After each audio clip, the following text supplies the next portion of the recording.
안녕하십니까. 인성회계법인의 정재학 회계사입니다. 오늘은 연말정산, 인성회계법인이 개발한 연말정산 프로그램에 대해서 간략하게 설명을 드리도록 하겠습니다. 제이트라넷이란 프로그램의 연말정산 화면을 선택을 하시면요. 연말정산을 시작할 수가 있습니다. 아주 간편한 방법으로 연말정산을 완료하실 수가 있는데요.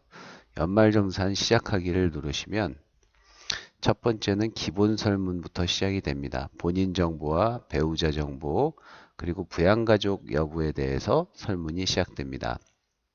자, 본인이 주민등록 등본상 세대주인지 답변을 하시고요.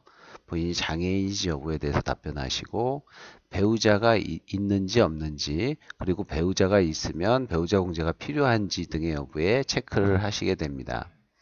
자, 이 경우 배우자가 있으며 배우자 공제가 필요합니다 라고 하면 이렇게 이름과 주민등록번호, 배우자의 장애인 등록 여부를 기록을 하게 됩니다. 자, 그래서 배우자가 있으며 배우자 공제는 필요 없습니다 하게 되면 해당 질문은 뜨지 않게 됩니다. 배우자 외에 공제받을 부양가족이 있습니다 라고 하면 예, 아니요로 대답을 하시게 됩니다. 아니요로 대답을 하시면 이 대답은 종료가 되고 예로 누르시면 부양가족을 입력하게 되는 단계가 나오게 됩니다. 다음 단계로 기본적인 연말정산 간소화 서비스에서 지원되지 않는 해당하는 그 소득 공제 내역을 다시 한번 확인해 주는 부분입니다.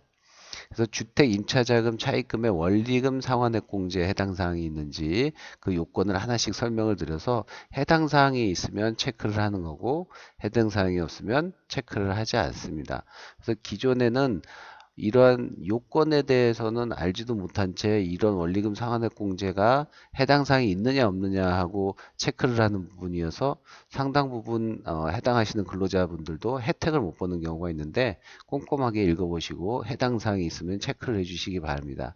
예를 들면 주택 임차자금 차입금 원리금 상환액 공제 이 부분에서 현재 무주택 세대주이거나 세대원이어야 합니다.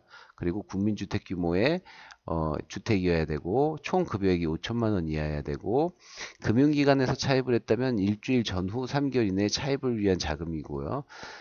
개인적으로 차입을 했다면 일주일 전후, 그러니까 개인적으로 차입을 했다는 것은 금융기관 이외에 개인에게 차입을 한 경우입니다. 그래서 이러한 그 자료라든가 그러한 사실이 있는 경우 체크를 해주시는 경우입니다.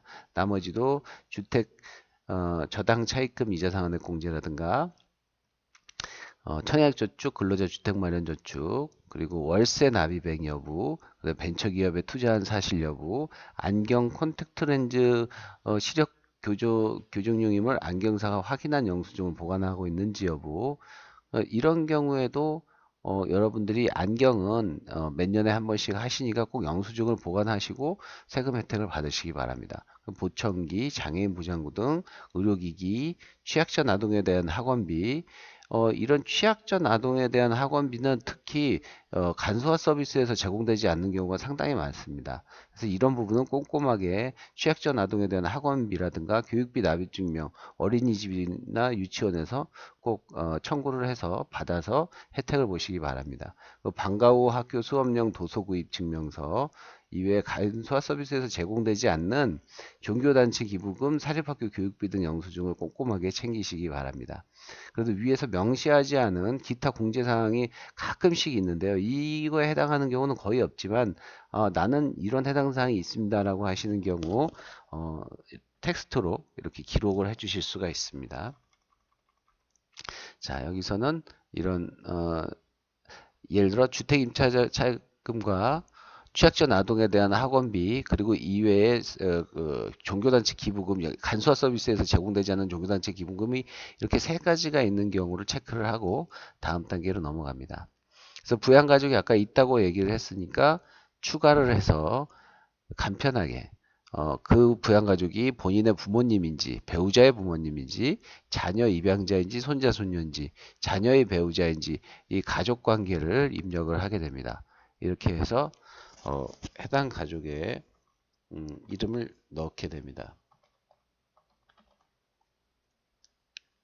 그래서 이 경우에도 해당 요건에 해당하지 않는 경우에는 자동으로 전산에서 걸러지게 되어 있습니다. 그래서 어, 여러분들이 해당 요건도 꼼꼼하게 살피시지만 그런 부분에서 어, 다 저희가 조력을 해드리게 되어 있습니다. 장애인인 경우 그렇게 해서 장애인 중에서도 장애인복지법이나 상위자, 중증 환자 중에 선택을 하게 됩니다. 선택을 하시고 저장을 반드시 누르시기 바랍니다. 저장을 누르시고 다음 단계로 넘어갑니다.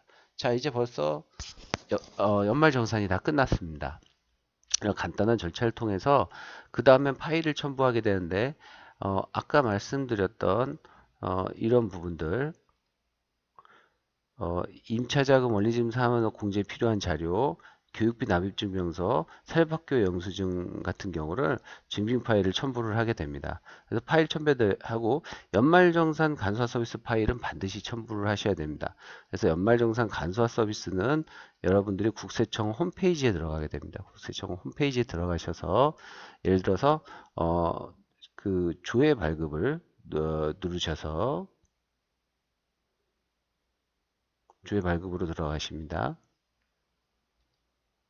연말정산 간소화가 있습니다. 연말정산 간소에 소득세액공제 조회 발급이 있습니다.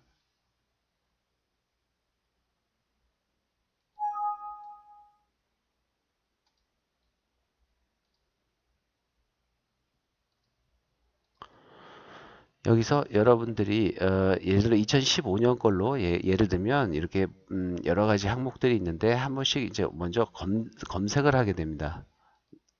보험료, 의료비, 교육비. 자, 보시게 되면 교육비 여기서 0원이라고 되어 있지만 유치원 같은 경우에 국세청에 등록을 안 하는 경우가 대부분입니다. 그래서 이런 경우에 교육비가 0원이게 되면 해당 유치원에 전화를 해서 따로 영수증을 받으셔서 파일로 첨부를 하셔야 됩니다.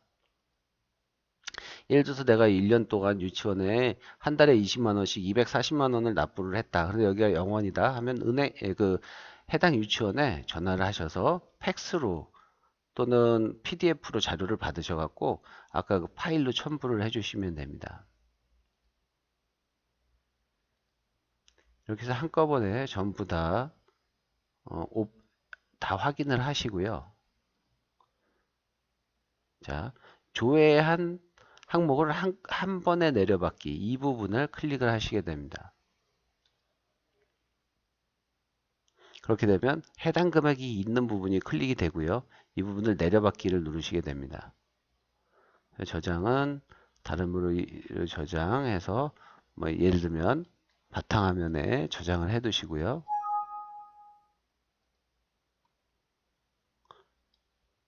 이렇게 간소화 서비스 자료 파일을 첨부하게 됩니다. 그래서 바탕화면에서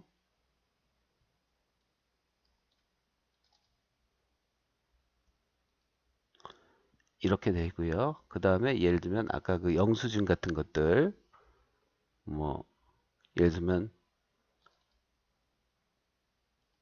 유치원에서 받은 영수증 이런 부분을 이렇게 첨부를 하게 됩니다. 아까 말씀드린 이 차입금 뭐 관련 서류라든가 가족관계 확인원 그 스캔 자료나 사진 찍어서 올리실 수도 있고요. 이렇게 하시면 따로 우편으로 저희한테 자료를 보내주실 필요가 없습니다.